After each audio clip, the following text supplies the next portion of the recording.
In the time when the tree of knowledge was planted, all things were given form. Even the deep waters of the darkness below and the vaults of darkness above took shape and form, and many elder gods were born of them. Of these gods, whose names are oft forgotten, there was Kharak. Kharak was not great upon his formation. In truth, he was small. He crawled around in the darkness of the abyss, but unlike his brothers and sisters, he knew himself and knew the abyss. So blessed and cursed by awareness, he felt pain and loneliness and looked beyond the depths, but the thought of the light and the shade of the tree pained him more. Existence was pain, and he would have no part of it. It would be better to not exist. It would be better for all things not to exist. Upon this vow, he consumed his brothers and sisters, and grew strong on their essences. This act, this first sin of Kharak, caused him greater pain as he himself grew greater. He grew blind by his pain. So great was his spite and so absolute his hate, that he cursed the creation and its creator, and vowed to destroy the tree and all that it supported in its branches and roots. He clawed his way up to his throne on the bones of his fellow gods in those dark aeons. Many other gods born of the darkness below died in these times, or chose to leave these shadowed realms to work within creation. Those who remained grew old and powerful, but they were bound in subjugation under Kharak.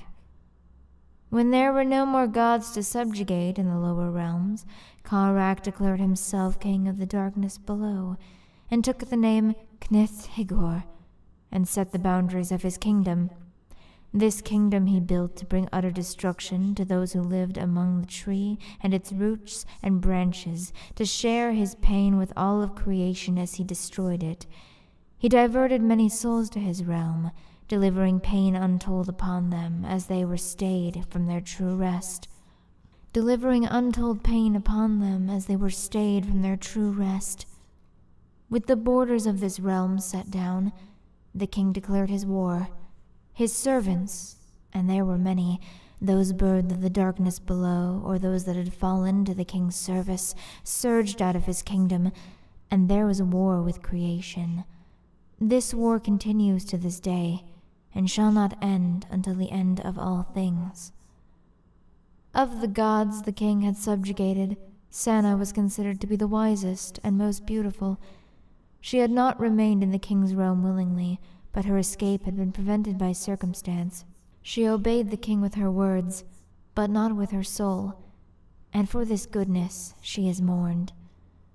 With the war declared, the king took Sana by force, and lay with her for 7 days and 7 nights, until the mother of those beneath us was broken beneath the king. When this was completed, he rose in her blood, and was from then on known as Shor-Mash-Udal, the Scarlet King. 7 children were born of Sana, 7 daughters of the Scarlet King emerging from her broken womb. The king saw this, and took them by force to be his brides. Upon the 7 brides the king put 7 seals, so that they might never die as Sana had died. With them the king gave rise to 7 ranks of abominations, 7 orders of leviathans, who became his most beloved servants, who march at the front of his war.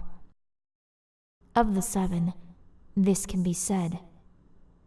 The first bride was Atavik. She was beloved of the king, though her children were few. For her loyalty, her children were made wise above all others, and knew well the ways of war. By their hands they guided the war, and lead to victory. Her seal was Vaduk, domination, for just as she sought dominion, so she was dominated. The second bride was Agor. A great hole was rent in her soul that she could not fill, and so she despaired and wept. She brought forth many children, and her children brought forth armies in a tide unthinking to go forth and conquer. Her seal was Kefen, longing, for neither the king nor her children could provide what she sought. The third bride was Ad-Distat, She had a great hatred of her sisters, and brought ruin upon all she surveyed, and blasphemed upon sacred ground. Her children ride out to declare the triumph of the king, drowning battlefields in blood and ash, spreading pestilence and fear in their wake. Her seal was Hazum, desolation, for she was wiped bare, and the furrows of her soul were salted. The fourth bride was Azib. She was vast and powerful and terrible to behold, taking the form of a great beast. Her children were like her, and feared no weapon nor magic spell, for their injuries were healed, and their hides impenetrable. Her seal was Ba, wrath, for by her hate she was forever bound in conflict. The fifth bride was Anut.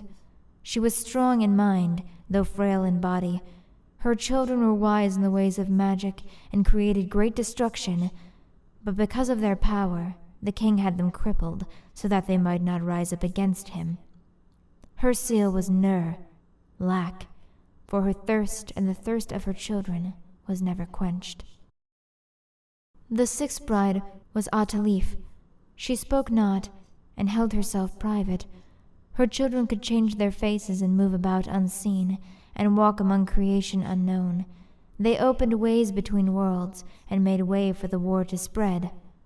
Her seal was Ashuk, hidden, for she was lost in shadow.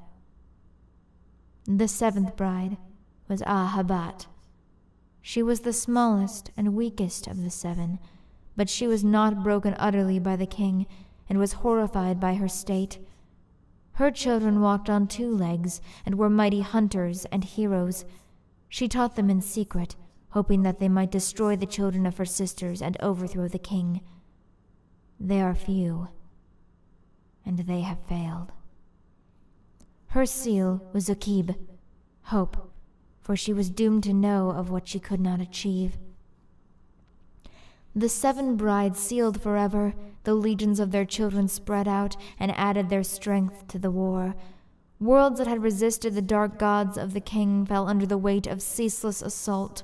The roots of the tree rotted, festered with the king's spawn. The ways became treacherous and poisoned, to where travel could only be made by the blessed, the brave, and the mad.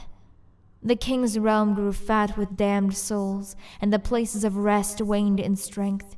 Few souls managed to escape that fate, but even in death, many still fought. Many gods fell to the service of the king. The grinding machinery of the factory, who consumed all, lent its mindless strength in blood and steel. The king of the gallows, he who was hung, tore at the tree's knowledge from within.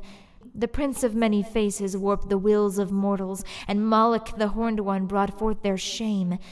Many more whose names have been erased also served.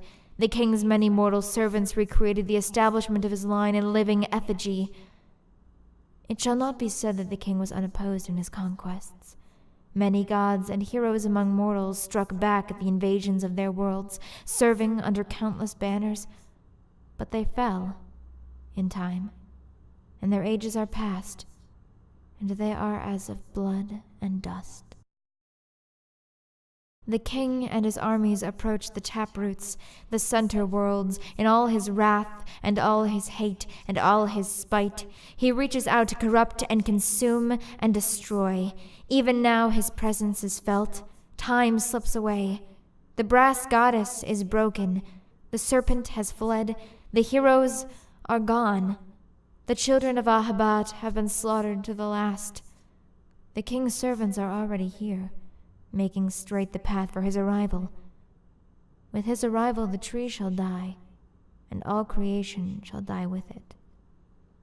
High above, the brothers of death watch the war unfold, hovering over the depths, as they always have.